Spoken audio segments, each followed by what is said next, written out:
supaya kita bisa waktu, karena ini waktu kita mepet sekali Pak, karena kita Ya, sudah hampir 3 jam. Kita berikan satu lagi kesempatan. Ada Pastor Sarah, silakan Pastor Sarah. Bisa singkat Pastor Sarah, silakan. Tanya atau tanggapi, silakan.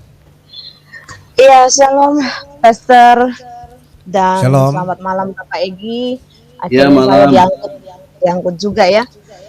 Iya, Pastor saya Sarah. mau menanggapi. Iya, saya mau menanggapi Pak Egi. Dari tadi saya sudah dengar, agak greget juga ya Pak. Karena ya dari tadi Bapak menekankan statement Bapak bahwa semua jawaban Bapak itu berdasarkan objektif ya, tetapi semua orang pun mendengarkan dan semua menyimak yang Bapak sampaikan adalah subjektif. Tapi itu kembali lagi itu adalah hak Bapak ya, untuk menjawabnya. Tetapi ini yang mau saya tanyakan kepada Bapak, sebelum saya masuk ke pertanyaan saya ya Pak ya, yang ini ibaratnya intronya lah ya. Menurut Bapak, kalau orang sekolah gitu, duluan SMP atau SD Pak? Oke, Apa? terus saja Bu. Nanti dijawab Ya, sekalian.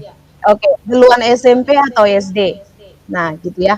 Jadi kalau misalnya duluan SMP daripada SD, artinya kan pelajaran yang duluan ditangkap atau diterima oleh siswa itu adalah siswa SMP, gitu ya. Nah, mengenai tentang Al-Qur'an dan Bapak mengatakan bahwa kita ada banyak kesalahan, Al-Qur'an lah yang benar, Alkitab begini-begini. Pada kenyataannya ketika Bapak bicara tentang historical itu menuliskan dan sejarah dunia pun tahu bahwa Kristen duluan ada daripada Islam. Setelah 600 tahun lebih ya, di abad pertama Kristen, di abad ke-7 adalah Islam. Nah, jadi bagaimana mungkin seorang yang anak SD yang baru lahir mengaku-ngaku bahwa dialah yang penyempurna, ya tidak mungkin ya Pak. Nah itu dari saya. Nah tentang free will, saya tertarik dengan free will. Tadi Bapak katakan free will. Kalau boleh tahu di mana Islam mengajarkan tentang hak bebas? Bukankah segala sesuatunya dalam Islam itu adalah sudah menjadi keputusan Allah dan sudah ditentukan oleh Allah, termasuk hidup, lahir seseorang di dalam Islam ini ya. Islam, lahir, mati, bahkan jodoh. Jadi semuanya sudah ditentukan. Jadi bagaimana mungkin ada free will? Nah, bagi saya ini sangat takiah sekali ya. Jadi pertanyaan saya itu sejak kapan dan di mana tertulisnya dan siapa yang menyampaikan ini? Apakah Allah sendiri, apakah Jibril, ataukah Muhammad, ataukah hanya tafsiran para ulama? Ya Pak, karena kalau bicara soal Al-Quran, seperti yang Bapak tadi sampaikan ketika penjelasan Bapak kepada Bapak Joshua Tewu, Bapak katakan baca, makanya kalian baca juga Al-Quran. Itu saya dengar juga, dan saya juga membaca Al-Quran, ya. Dan saya membawakan tentang sejarah utusan ini, Muhammad, itu sampai 26 seri, Pak. Ya, jadi saya sangat tahu bagaimana sejarahnya itu Muhammad. Dan yang Bapak sampaikan, ya terus terang saya katakan, ya itu tidak benar sama sekali. Termasuk ya dengan Bapak katakan bahwa Muhammad itu sangat toleransi. Ya, di mana ayatnya? Nah, karena kalau saya melihat ya, dan kalaupun misalnya kita orang Kristen atau siapa saja yang menganggap bahwa Islam itu adalah agama teroris, itu karena berdasarkan yang kita baca dan kita pelajari di dalam Al-Quran dari ayat-ayatnya. Nah, saya mau tanya juga, Bapak percaya kan Al-Quran itu dengan isinya? Bapak percaya? Ya, Percaya lebih pasti dari ya. saya, yakin malah. Nah, kira-kira Pak, semua ayatnya itu selain Bapak percaya, Bapak juga akan lakukan atau akan Bapak cuekin saja? Atau ayatnya ada yang Bapak pilih-pilih, ada yang Bapak lakukan, ada yang tidak lakukan. Kira-kira yang mana Pak? Bapak lakukan semua atau Bapak ada pilihan tertentu? Ada yang Bapak lakukan, ada yang tidak. Kira-kira yang mana Pak? Oke, Ya nanti mau saya sekalian jawab. dijawab atau bagaimana Bu Sarah? Enggak, ini yang ini tolong dijawab karena ada pertanyaan saya dan saya mau kasih Ya, ayat. nanti Nah, saya jawab sekalian. langsung aja Bu. Artinya kayak Oh, gini, iya. kalau ya bagaimana Oke. menurut Ibu, kalau tidak Ya, bagaimana? Karena beliau tidak baik, mungkin baik. jawab ulang-ulang gitu. Ya, baik-baik. Nah, jadi gini Pak, kalau Bapak percaya tentang Al-Quran, ayatnya semua yang ada dituliskan dalam Al-Quran, pertanyaan saya adalah, kalau Bapak percaya tentang Al-Quran, berarti Bapak percaya dan akan melakukan semua ayat-ayat yang tertulis dalam Al-Quran. Oke. Tetapi kalau Terus? misalnya Bapak tidak percaya kepada Al-Quran, dengan kata lain, Bapak hanya melakukan beberapa ayat saja dan ayat yang lain Bapak sanggah, itu artinya Bapak tidak sepenuhnya melakukan ayat Al-Quran. Karena seperti yang Bapak bilang tadi, bahwa Islam itu bukan agama teroris, bukan ajaran terorisme. Padahal di dalam Al-Quran sendiri jelas-jelas dikatakan bahwa Muhammad itu pun sangat bangga ketika dia menjadi seorang teroris, artinya yang memberi teror. Bahkan di dalam ayat-ayat Al-Quran sendiri, ya, itu semuanya tentang pembantaian, Pak. Tentang bagaimana itu firman itu dari Allah Subhanahu wa taala yang menyuruh kepada Muhammad dan kepada pasukannya Islam Muslim untuk memerangi orang-orang kafir. Itu ada di dalam Quran surah 9 ayat 14. Jelas dikatakan, perangi mereka, niscaya Allah akan menyiksa mereka dengan perantaran tangan-tanganmu, dan Allah akan menghinakan mereka dan menolong kamu terhadap mereka serta melegakan hati orang-orang beriman. Dan Quran surah 66 ayat 9 juga dikatakan, hai Nabi, perangilah orang-orang kafir dan orang-orang munafik dan bersikap keraslah terhadap mereka. Tempat mereka adalah neraka jahanam dan itu adalah seburuk-buruknya tempat mereka. Quran 2 surah 2 ayat 191. Dan bunuhlah mereka di mana saja kamu jumpai mereka, dan usirlah mereka dari tempat yang telah mengusir kamu, Mekah, dan fitnah itu lebih besar bahayanya dari pembunuhan, dan janganlah kamu memerangi mereka di Masjidil Haram kecuali jika mereka memerangi kamu di tempat itu. Jika mereka memerangi kamu di tempat itu, maka bunuhlah mereka. Demikian balasan bagi orang-orang kafir. Dan ini yang paling mengerikan, Quran surah 5 ayat 33. Sesungguhnya pembalasan terhadap orang-orang yang memerangi Allah dan Rasul-Nya, dan membuat kerusakan di muka bumi, hanyalah mereka dibunuh atau disalib, atau dipotong tangan dan kaki mereka dengan bertimpal balik, atau dibuang dari negeri tempat kediamannya. Yang demikian itu sebagai suatu penghinaan untuk mereka di dunia, dan di akhirat mereka beroleh siksaan yang besar. Nah, dari ayat ini Pak, yang Quran surah 5 ayat 33 sangat jelas dikatakan bahwa orang-orang yang tidak memeluk Islam itu wajib dibunuh, Pak. Jadi bagaimana mungkin Bapak bilang bahwa orang bebas memiliki hak free will dalam memilih agamanya, Pak? Ini sangat propaganda. Bahkan di Quran surah 8 ayat 12 dikatakan lagi, ingatlah kepada Tuhanmu, yaitu si Allah itu Subhanahu wa ta'ala mewahyukan kepada para malaikat, sesungguhnya aku bersama kamu, maka teguhkanlah pendirian orang-orang yang telah beriman, kelak aku akan jatuhkan rasa ketakutan. Nah ini Pak, bicara soal teror, Pak. Islam itu agama teroris. Ketakutan ke dalam hati orang-orang kafir, maka penggallah kepala mereka dan pancunglah tiap-tiap ujung jari mereka. Jadi kalau Bapak menyanggah tentang ayat-ayat ini, itu sama artinya Bapak sedang mengatakan bahwa Muhammad itu nabi palsu dan Al-Quran itu kontradiksi, Pak. Jauh sekali dengan apa yang Bapak sampaikan. Dan tentang Medina, Bapak tahu juga pasti kabarnya. Medina itu adalah namanya kota Yatrib sebelumnya, sebelum Muhammad mengalahkan Medina. Dan Yatrib itu tempat siapa, Pak? Itu orang-orang Yahudi. Ada 3 kaum suku Yahudi, Pak, yang dibantai habis oleh Muhammad di situ. Ini bicara soal historikal. Ya, karena Bapak dari tadi membahas historikal. Dan lalu saya juga mau menyampaikan tentang Ismail dan Islam Muhammad. Itu sama sekali nggak ada hubungannya, Pak. Ismail itu orang Mesir, Muhammad itu orang Arab. Pertanyaan saya, sejak kapan Muhammad itu datang ke Mesir? Dan sejak kapan si Ismail itu datang ke Arab? Sedangkan zamannya saja sudah beda, Pak. Ya, Pak ya. Jadi nggak ada hubungannya. Dan saya setuju dengan Bapak yang tadi itu. Harusnya Bapak, ya, jangan propaganda. Saya tahu Bapak orang yang sangat radikal, Muslim radikal Bapak itu. Tapi Bapak nggak mau mengakui.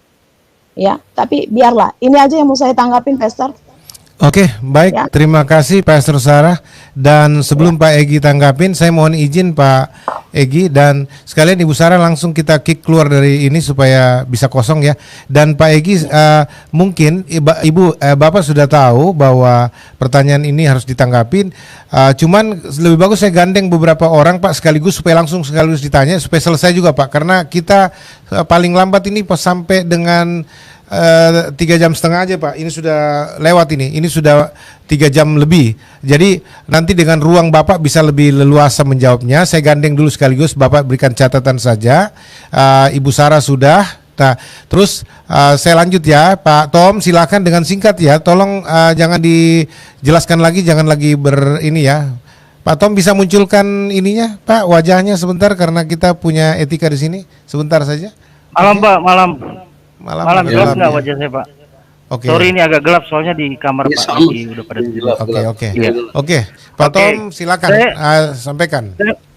Iya, saya mau langsung nanya ini Pak. Soal objektivitas. Tapi kita juga melihat dulu kan kesepakatan mengenai Pancasila itu. Setelah sepakat semua, lahirlah seperti itu yang sekarang kita pegang. Itu kan ada proses dialektikanya, ada proses sejarahnya. Nah, ketika sudah sepakat, itu sudah tidak bisa dikorek-korek lagi, Pak. Karena itu satu perjanjian dan sumpah. Nah, ketika sekarang ada orang menafsirkan sejarah dan mengatakan objektif, kita harus melihat kata objektif itu dari sisi yang satu dan sisi yang satunya lagi, sisi A dan B, punya bukti-bukti. Itu harus diadu dulu Pak, didialektikakan lagi gitu loh. Mana yang bisa dipegang datanya sesuai dengan kenyataan yang ada, itu baru kita bisa katakan objektif. Jangan kita membuat framing yang baru ya, karena kita punya kekuasaan, punya suara mayoritas, punya segala hal yang bisa buat frame yang baru, sehingga sejarah yang benar-benar fakta dan nyata itu kita bilang tidak objektif. Jadi mari data kita adu dulu, baru kita bilang objektif. Jadi itu namanya objektif menurut saya. Nah, sanggahan Bapak terhadap argumen saya silakan, ada dua hal. Ya. Terima kasih Pak. Mungkin udah jelas. Mungkin bantu Pastor Joshua untuk memperjelas itu. Terima kasih karena Pak. Ya, dari tadi itu juga yang kita bahas Pak Tom. Pasti Pak Prof akan menjelaskan itu karena itu merupakan bahasan konseptual dari tadi ya Pak. Terima kasih loh Pak. Ini ya, Tuhan berkati. Pak Thompson, silakan, tadi terputus, bisa dilanjutkan tetapi mohon singkat Pak ya tanggapannya dan agak cepat berbicaranya. Oke, karena sudah larut. Silakan Pak. Siap, terima kasih banyak. Maaf Pak Egi dan Pastor Joshua tadi mati. Saya lanjut saja. Sebetulnya Pak Egi sudah menyampaikan dengan bagus mengenai kata Tritunggal, sehingga beliau sampaikan itu pada video yang viral. Itu sudah ada, memang betul. Nah, memang itu tidak ada kontradiksi, pertentangan dalam Alkitab. Kata Tritunggal sebenarnya Pak Egi atau Trinitas tidak ada pernah ditemukan dalam Alkitab. Nah, istilah ini dicetuskan oleh gereja yang Bapak sebut tadi, Roma Katolik. Diperkenalkan di Konsili Nisia pada tahun 325 Bapak sebut tadi. Nah, banyak orang mencoba untuk menjelaskan misteri rahasia Allah, tetapi mereka bingung sendiri.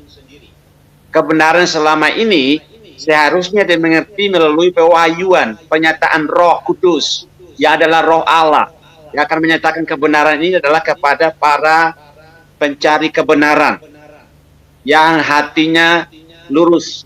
Matius 11 ayat 27 mengatakan bahwa ia akan datang. Nah, saya mau sampaikan Pak Egi bahwa sebetulnya Yesus itu adalah Allah penyelamat.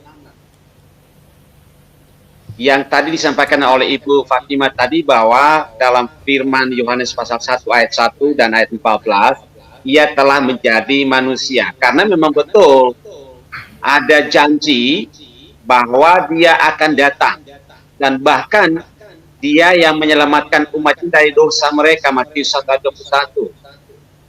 Tetapi sebetulnya di dalam Ulangan pasal 6 ayat 4 di dalam kitab Perjanjian Lama Pak Egi, bahwa Tuhan itu adalah Allah kita, Allah itu Allah yang esa. Jadi sebetulnya apa yang disampaikan oleh Pak Egi bahwa beberapa bulan lalu bahwa orang yang selain Muslim itu mereka tidak berhak di Indonesia, itu sebetulnya menurut saya kurang elok sih sebetulnya. Tapi memang apa yang Bapak bicara itu memang secara objektif ada di dalam Konselinnesia. Jadi itu juga saya tidak menyangkal itu. Tetapi bagi kami yang Kristen yang percaya bahwa Allah itu esa, karena memang fakta seperti yang Bapak bilang bahwa dalam Alkitab kami bahwa mengatakan Allah itu esa, tidak ada tiga di situ, satu Tuhan. Ya, di dalam Yesaya pasal 9 ayat yang kelima pun dijelaskan bahwa akan datang Allah itu sendiri yang dijanjikan itu. Siapa dia? Kami kenal dengan Bapa yang kekal. Siapa dia Bapa yang kekal? Yesus Kristus. Siapa dia? Anak Allah. Bukan Allah anak, tapi anak Allah. Siapa dia anak Allah yang tadi dikatakan di dalam Yohanes pasal 1 ayat 1 dan 14. Dia Yesus Kristus yang rela mati untuk menyelamatkan manusia. Roh, dia itu Allah yang roh. Jadi sebetulnya Allah kita, orang Kristen juga satu, Pak. Itu Allah yang esa. Jadi itu saja yang saya klarifikasi supaya kita sama-sama di dalam negeri yang aman, sentosa, dan damai ini, Pak Egi. Terima kasih, Pak Egi.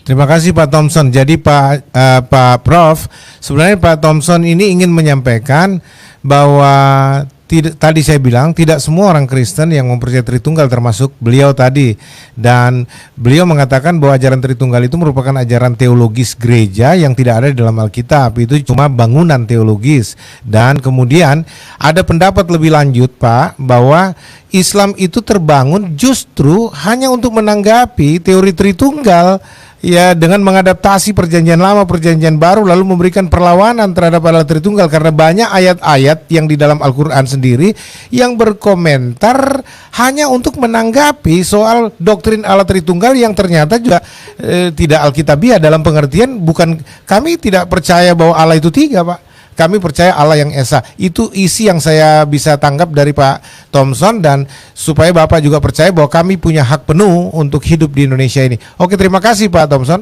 Tuhan memberkati. Dan terakhir barangkali ini Pak Mik, silakan Pak Mik untuk dibicarakan. Baik, terima kasih. Tadi saya terputus karena saya ingin bertanya. Terima kasih. Saya ucapkan terima kasih dulu. Minta tolong wajahnya sebentar Pak. Ini Pak Mik yang mana yang terputus ya? Iya, yang tadi. Wajahnya bisa dimunculkan sebentar Pak. Bisa dilihat. Pak Prof punya perkataan tadi bilang mesti kelihatan mukanya semua. Halo. Sebentar aja. Oh, sorry Pak Muhammad. Oke, silakan Pak. Silakan. Nah, ini sudah bagus suaranya ini Pak. Bagus silakan. Ya suaranya. Oke, jadi begini, saya mau tanya ke Prof Egi Sujana. Al-Quran ini kan penyempurna. Bagaimana dikatakan surat 6 ayat 115 yang berbunyi wa tamat kalimatur rabbika sidqan wa adlan la mubadila li kalimatihi wa huwa samiun alim. Artinya, telah sempurnalah kalimat Tuhanmu dalam kurung Al-Quran sebagai kalimat yang benar dan adil. Tidak ada yang dapat merubah kalimatnya, dan dialah yang maha mendengar lagi maha mengetahui. Pertanyaan saya, ayat Quran ini sudah menyatakan bahwa Al-Quran itu sempurna. Kemudian di dalam Islam ada yang namanya hadis, fikih, ijma, dan qiyas. Nah, apa maksud itu? Mana yang benar pedoman umat Islam ini? Apakah Al-Quran? Apakah hadis? Monggo dijawab oleh Prof Egi Sujana. Terima kasih. Cukup Pak, atau itu cukup karena begitu Pak Egi bahas Pak tidak ada tanggapan balik. Tidak, cukup itu aja. Oke. Yang benar yang mana? Pedoman apa Al-Quran atau hadis? Karena Al-Quran sendiri sudah mengatakan telah sempurna, tapi kemudian banyak beredar hadis. Itu yang harus dijawab. Mana yang benar pedoman umat Islam? Quran ataukah hadis? Itu saja. Baik, Mungkin makasih salah satu Pak harus Muhammad dipilih. KC. Oke, yang Ya. terakhir ini tidak ada lagi yang lain. Kita mesti kasih juga ini Daeng Wahid untuk berkomentar sedikit. Silakan Daeng. Ada yang mau Oke. disampaikan? Ya, terima kasih. Saya tadi menanggapi statement dari Pak Pastor Joshua terkait masalah tadi risalah perundang-undangan yang menyatakan bahwa apakah cuma umat Islam aja yang berjuang, emang umat lain nggak berjuang. Nah, kemudian di situ bahwa risalah perundang-undangan di sini terkait masalah perubahan dari 7 kata menjadi ketuhanan yang Maha Esa itu ada diatur dalam risalah perundang-undangan, dan itu ada di lembaran negara. Itu berarti sebuah fakta sejarah ya yang mendasari ketuhanan yang Maha Esa itu menurut keterangan dari Ki Bagus Hadikusumo adalah surah Al-Ikhlas. Nah itu jadi kalau dinyatakan bahwa tidak bisa diterima oleh perwakilan teman-teman Kristen, keliru juga. Karena di situ sudah ada Maramis. Siapa yang meragukan Maramis? Maramis seorang pejuang, dia putra Manado, orang Sulawesi. Ya kan? Itu tidak bisa dibantah, dan itu fakta saja yang harus kita terima. Nah, kemudian kembalinya daripada saya clearkan lagi tadi yang terkait masalah dari teman daripada yang baju merah tadi itu, saya lupa namanya, dengan Ibu Fatima, bahwa ingat dekret presiden 5 Juli 59 di situ kembali kepada Undang Dasar 45 dan dengan dijiwai oleh Piagam Jakarta. Jadi Piagam Jakarta masih hidup sampai hari ini, dan itu harus legowo karena itu fakta sejarah sebagai bentuk objektivitas kita dalam menerima sejarah negara ini. Kan sudah diyakinkan tadi bahwa di situ ada lakum dinukum, la ikraha fiddin, tidak ada paksaan dalam agama. Inilah toleransi Islam. Jadi sebenarnya yang membuat kegaduhan, konflik antar beragama ini adalah pihak-pihak yang tidak ingin ada nilai-nilai ketuhanan di negara kesatuan Republik Indonesia. Karena tidak mungkin kita berkemanusiaan yang adil dan beradab kalau tidak berketuhanan. Tidak akan mungkin tercipta rasa persatuan di antara kita, persatuan Indonesia, kalau tidak menerima nilai-nilai ketuhanan. Apalagi mau mencapai endingnya keadilan sosial bagi seluruh rakyat Indonesia. Oke. Nah itu yang saya harus clearkan Pak. Jadi ingat Pak, di situ ada lembaran sejarah. Nah itu risalah perundang-undangan itu masuk bagian daripada sejarah. Begitu aja Pak. Makasih. Baik, makasih Pak Kita Daeng. saudara sebangsa setanah air. Hidup Mantap. Indonesia Raya. Ya, amin. Mantap. Sebelum Pak Egi, jadi Pak Daeng, tadi saya sudah bilang walaupun keyakinan Pak Egi dan Pak Wahid itu berdasarkan pada risalah yang Bapak klaim sebagai fakta sejarah, tapi ada pemikiran lain juga Pak. Ini makanya saya bilang debatable dalam soal sejarah pun itu debatable dalam historical Indonesia ini. Walaupun kita masing-masing ya sudahlah, masing-masing percaya mana silahkan. Tapi yang jelas jiwa dari Pancasila itu tidak monopoli ayat 1 itu, sila pertama itu tidak monopoli, itu merupakan pemikiran Islami itu atau harus Islami. Nilai-nilai Islami oke, kita terima, dan sudah cukup dengan sila pertama itu tanpa syariat Islam. Misalkan 7 kata syariat Islam itu cukup, sila pertama itu mewakili nilai-nilai Islam juga cukup bisa hidup, berkembang di dalam Indonesia. Buktinya sampai sekarang Islam berkembang dengan bagus di Indonesia Pak. Tidak ada masalah dengan tanpa 7 kata dari Piagam Jakarta itu untuk masuk yang mau dipaksakan sampai sekarang. Ini contoh, ini pemikiran yang berkembang, yang berseberangan dengan pemikiran seperti Pak Egi dan Pak Daeng. Tetapi yang saya bilang tadi, ya sudahlah, yang penting buah yang kita bisa rasakan sekarang dari rumusan-rumusan yang berbeda, tapi terjadi kompromi-kompromi, kesepakatan-kesepakatan politik.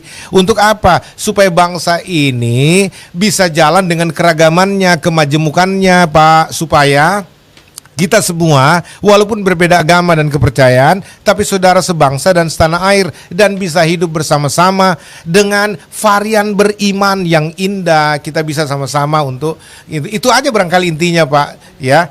Baik, jadi tidak boleh ada agama yang menekan agama lain misalkan, itu setuju saya, dan bahwa kita semua punya hak hidup, hak tinggal, dan hak mengekspresikan iman kita.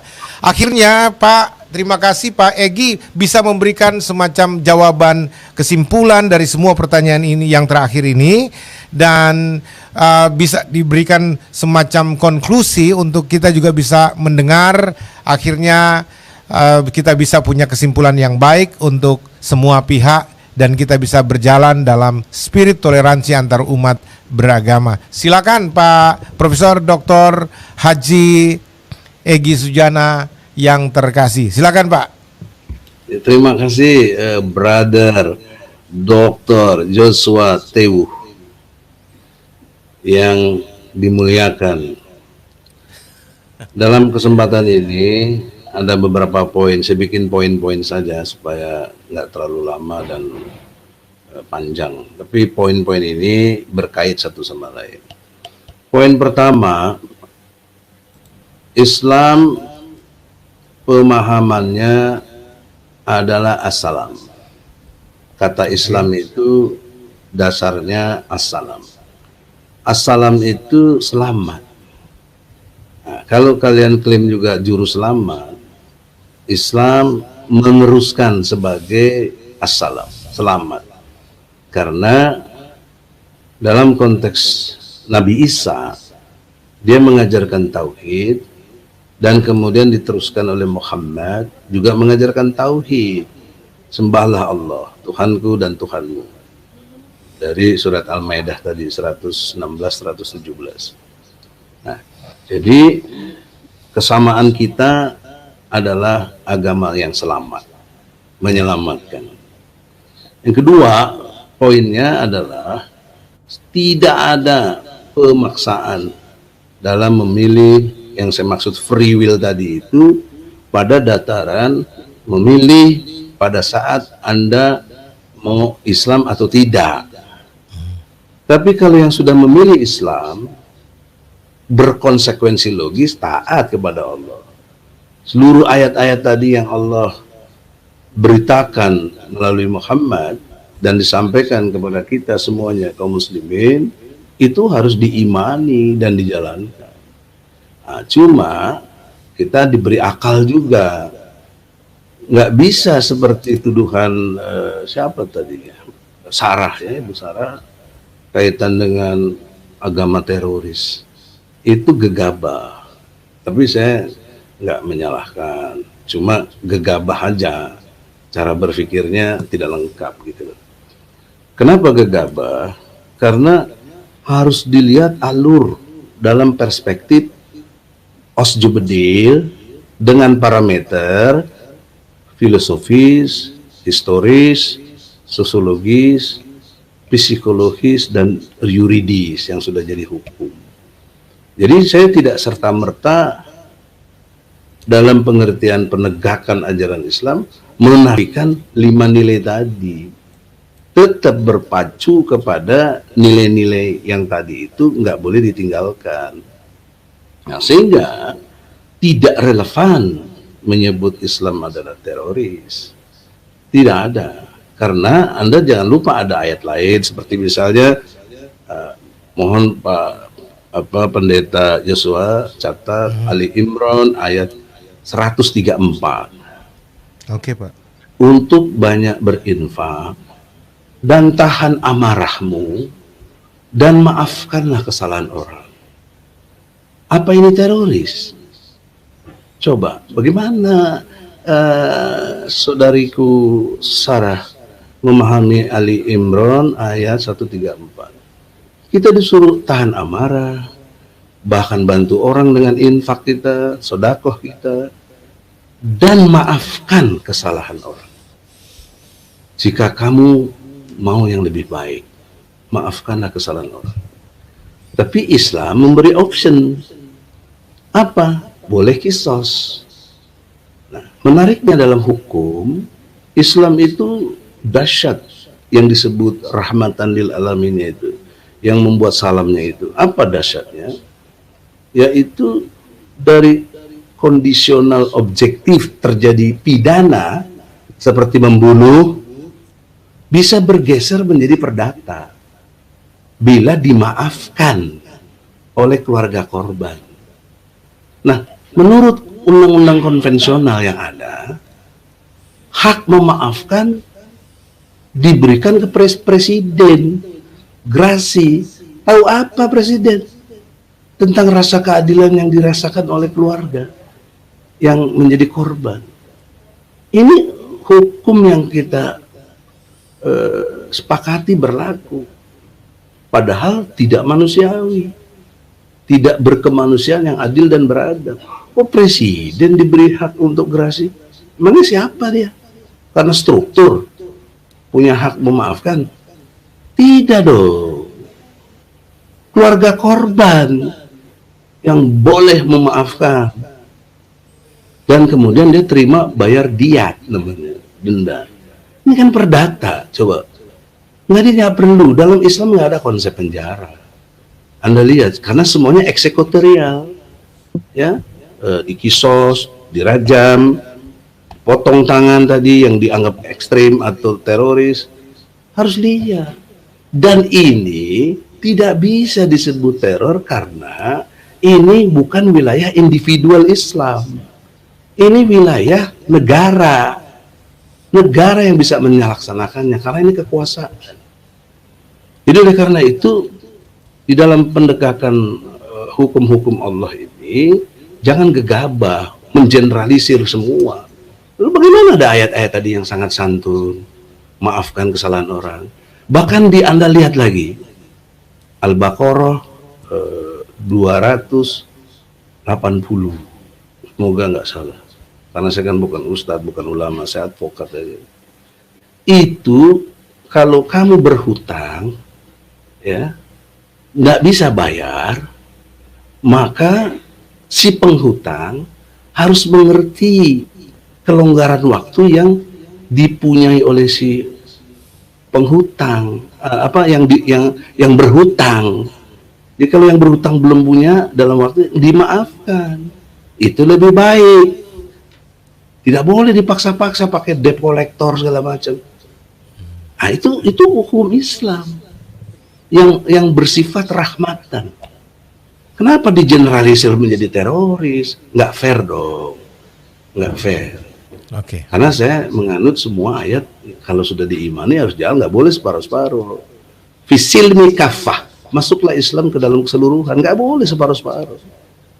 Nah, bahkan contoh Nabi dengan hadisnya yang terkenal, apabila Fatimah, putri Rasulullah, dia tidak nyebut Muhammad, putri Rasulullah, mencuri, aku sendiri yang potong tangannya. Nah, bandingkan dengan dimensi kekuasaan hari ini. Ya, anaknya Pak Lurah diduga terlibat korupsi, juga kaitan dengan social distancing, bikin kumpul-kumpul, pilkada. Sementara Habib Rizik di penjara untuk itu. Anak Pak Lurah kagak. Everybody lihat semua itu, tapi nggak berani ngomong. Cicing wae cekun. Mana kalian daya belanya sebagai agama kasih? Kan nggak ada. Mungkin syukurin Habib Rizik ditahan. Nah, Itu ya, satu sisi yang kita lihat. Kemudian lebih jauh lagi, kalau saya mau menggugat secara fakta, kalian walaupun mungkin terpecah, ada yang Katolik, Protestan, ya, ada lagi yang Metodis, ada lagi HKBP, dan banyak macam Kristen yang saya pahami gitu. Tetapi secara umum orang lebih mengenal doktrin yang Katolik tentang Trinitas tadi itu yang kalian nggak akui, tapi fakta itu ada. Apa di situ substansi yang masalah seriusnya? Kalian memfitnah Tuhan aja, difitnah oleh kalian. Apa? Tuhan punya anak. Mana Tuhan punya anak? Oh, Tuhan punya anak yang tadi menjadi anak Allah. Bagaimana logikanya? Ya, terus kalau saya debat gini, oh itu anak jangan artinya biologis, anak begini, bogono, itu kan tafsir kalian. Kalian nggak jujur di sini, nggak jujur. Karena Tuhan aja difitnah, apalagi kita gitu. Dituduh teroris segala macam. Kan yang jahat siapa di situ? Maka logika ini harus diterangkan dalam perspektif hukum. Ya, orang-orang kayak begini mesti dibunuh karena udah nggak benar, udah Tuhan aja difitnah, apalagi orang lain gitu. Terus Terus jangan dituduh teroris. Enggak ada kaitan dengan teroris. Saya udah bilang tadi. Ya. Pindahin duri dari jalan aja ibadah. Senyum aja ibadah. Jadi saya objektivitasnya di situ. Tapi oleh Sarah dikatakan saya semuanya subjektif. Enggak ada yang benar. Quran teroris. Masya Allah. Tapi sudahlah. Kita senyum saja. Itu kan menunjukkan ceteknya pengetahuan, nggak ada pengetahuan dia tentang itu. Contoh lagi soal Ismail. Terakhir Nggak Pak, pernah- terakhir ya Pak, terakhir waktu Iya, Pak. Ismail nggak pernah ke Arab. Dia lahirnya di Mekah, coba gimana? Ada munculnya air Zam-Zam itu karena Ismail. Kok nggak pernah ke Arab? Bagaimana pengetahuan sejarahnya itu? Terus ngomong lagi terang-terangan, kan maafkan saya kalau saya harus ekstrim dan katakan, kalian bukan lagi nggak tahu diri, tapi on, ya, nggak ngerti sejarah, tapi ngomong itu blow on namanya, ya. Oleh karena itulah dalam kesempatan ini kita sama dalam soal kasih, kita sama dalam soal bersaudara, ya. Tapi kita harus akui kita beda dalam akidah. Ya. Sudah di situ saja understanding kita. Terus jangan nuduh-nuduh kita teroris. Nanti saya bisa banyak tuduh kalian tukang fitnah Tuhan aja difitnah, kan gak enak gitu. Ya.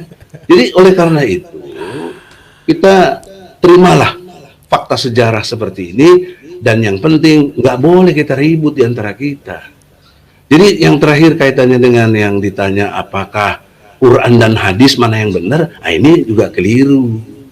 Karena doktrin dalam struktur hukum Islam, Al-Quran, hadis, kemudian ijma ulama, kias dalam arti kesepakatan para ulama, ijma'nya itu. Jadi bukan harus dipilih mana Quran atau hadis, tidak, ini struktur hukum. Kayak hierarki hukum di kita, Pancasila Undang Dasar 45, turunannya undang-undang organik, turunan undang-undang organiknya adalah peraturan pemerintah sampai kepada peraturan daerah. Ini hierarki hukum di Indonesia. Jadi jangan dipilah atau dibandingkan mana Quran mana hadis. Tidak. Hadis itu tadi saya bilang sistem ajaran itu harus ada contoh, uswah teladan. Nah, contoh teladan kita Muhammad, dan diakui oleh Michael Hart dalam tulisan bukunya yang 28 tahun dia penelitian, menempatkan Muhammad orang yang paling berpengaruh dalam seluruh dunia. Bayangkan dulu cuma 4 orang yang meyakini Islam, sekarang sudah 2 miliar lebih yang dan tiap hari menyebut salawat. Nggak ada orang sehebat Muhammad. Kalau Muhammad pembohong, tadi dikatakan oleh Ibu Sarah, nggak mungkin dipercaya sampai 2 miliar orang dong, pakai otak dong. Otak kemana otak? Ya, kok pembohong dipercaya? Nggak mungkin. Ya, sementara yang jelas-jelas bohong di negeri kita ini kazab, ya, orang yang berkazab, pembohong, ngomong bohong, janji ingkar, diberi amanat atau disebut munafik, dibiarkan. Itulah maksudnya orang munafik, kafir diperangi karena dia bohong. Kok kalian mau dibohongi? Jangan kalian nggak lihat konteksnya, harus lihat konteks. Jadi oleh karena itu Closing Pak, closing. Ya, closing statement itu, Pak. Closing statement saya sudah awali tadi, jangan buruk sangka. Apalagi kita punya serumpun, kita masih harus klaim serumpun. Islam, Kristen, apa itu punya kitab yang semua diakui, baik Injil maupun dalam Al-Quran. Jadi ngapain kita ribut? Sudahlah, kan kalian udah milih. Itu yang dimaksud free will. Kalian boleh milih kok, nggak ada yang maksa. Siapa yang maksa kalian? Lagi juga ngapain maksa-maksa kalian? Nggak ada kepentingannya. Kalaupun nanti takdirnya saya berkuasa, sekalian saya perlakukan adil. Apa dasar saya? Al-Maidah ayat 8. Jangan kebencianmu kepada satu kaum membuat kamu berlaku tidak adil. Jangan. Oke. Ketimbang sekarang yang klaim-klaim pakai ini nggak ada, diperlakukan nggak adil. Ya. Nah, oleh karena itu, percayalah pendeta, Anda sahabat saya perlakukan adil Anda, dan tidak mungkin saya zolim sama kalian. Kita bersaudara setanah seair. Allahu Akbar, Allahu Akbar, walillah. Puji Tuhan. Terima kasih. Assalamualaikum warahmatullahi wabarakatuh. Terima kasih. Waalaikumsalam. Saya doakan Saya doakan Profesor jadi presiden di Arab tapi ya, jangan di Indonesia. Insya Allah Presiden Indonesia. Amin.